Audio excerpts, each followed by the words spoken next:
नमस्कार मंडळी, आज एका नवीन व्हिडिओमध्ये आपलं सर्वांचं स्वागत आहे। आज एक बेस्ट आणि चविष्ट व्हिडिओ मी तुम्हाला दाखवणार आहे। चला तर मग आपण सुरू करू। गॅसवर कढई ठेवली, कढईमध्ये 2 ते 3 चमचे तेल ओतून घेतलं। आता तेल गरम झालेलं आहे, त्याच्यामध्ये मी जिरा टाकला, हिरवी विलायची टाकली, चक्री फूल टाकलं, लवंग टाकले, दालचिनी टाकले आणि तेजपत्ता टाकला। आता हे सगळं मिक्स करून घेते मी। हे सगळं टाकून घेतलेलं आहे। आता मी थोडं हलवून घेते, मिक्स करून घेते। आता हे मिक्स करून झालेलं आहे, गरम पण झालेलं आहे व्यवस्थित। आता त्याच्यामध्ये कांदा टाकून घेतला, 1-2 कांदे मी टाकून घेतलेले आहे त्याच्यामध्ये। आता कांदा पण बऱ्यापैकी शिजलेला आहे, कांद्याचा कलर पण चेंज होत आहे थोडा थोडा। बघा, अशा पद्धतीने कांदा तळून घ्यायचा आणि त्याच्यामध्ये टोमॅटो टाकून घेतलं। 2-3 असं प्रमाण घेऊन 3 मध्यम आकाराचे 3 टोमॅटो टाकले। त्याच्यामध्ये हिरवी मिरची टाकली, लसूण टाकला, अद्रक टाकलं, कोथिंबीर टाकली आणि काजू टाकले,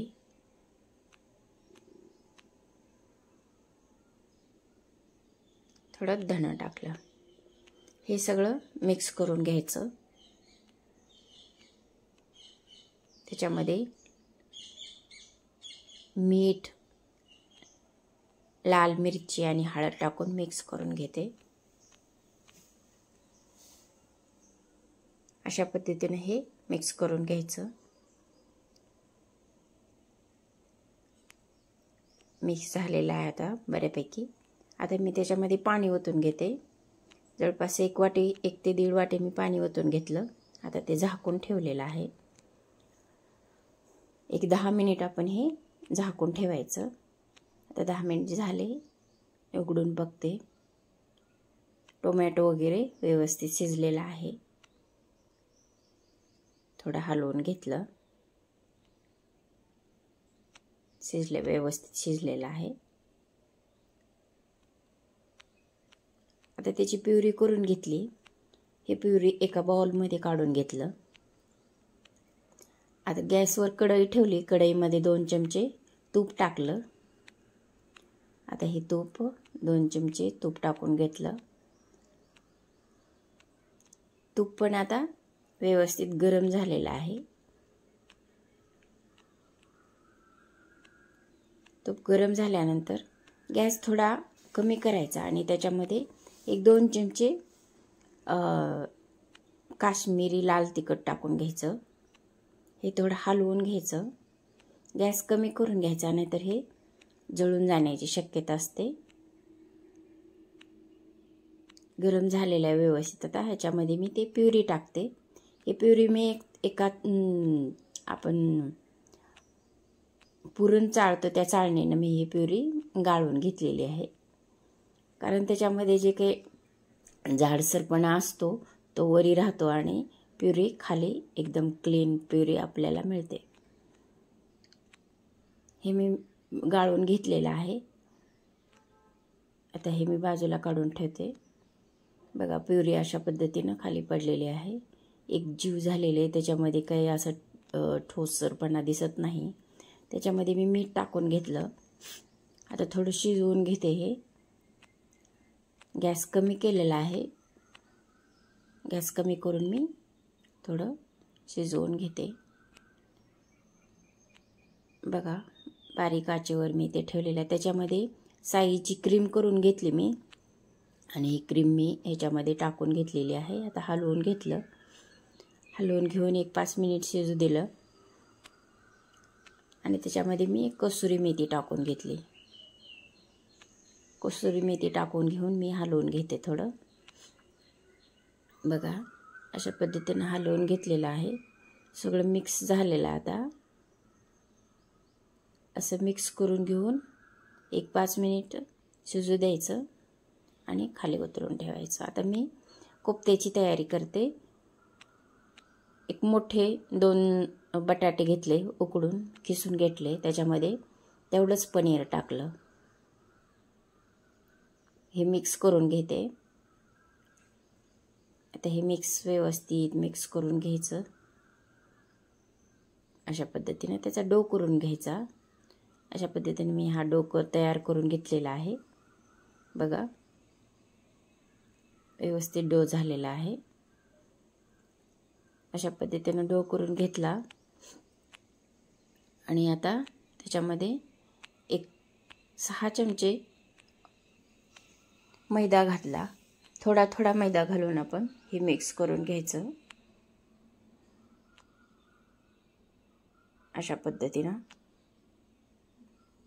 असा थोडा थोडा मैदा घालून जवळपास मला हा 6 चमचे मैदा लागला. याच्यामध्ये 6 चमचे म्हणजे टेबलस्पून.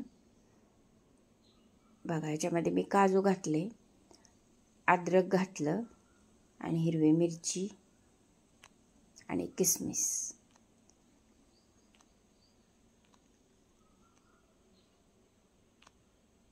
हे मी घालून घेतलं. आता हे मिक्स करून घेऊ. मीठ टाकलं थोडं.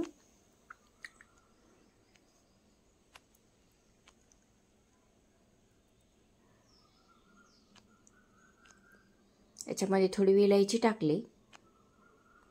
आता आपण हे मिक्स करून घेऊ. ह्याचा पण एक डो तयार करून घेऊ.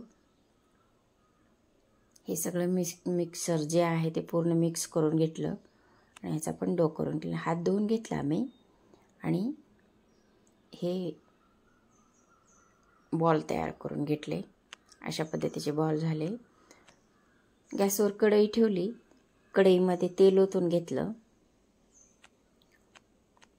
बघा, तेल ओतून घेतलेलं आहे. गॅस थोडा मोठा केला. तेल गरम झालेलं आहे.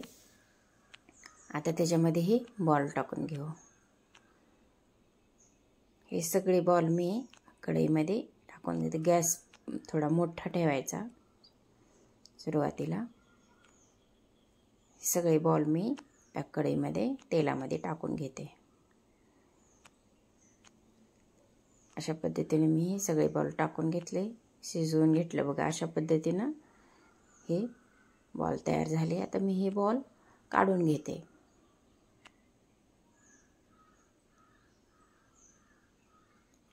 अशा पद्धतीने हे बॉल मी काढून घेतलेले आहेत.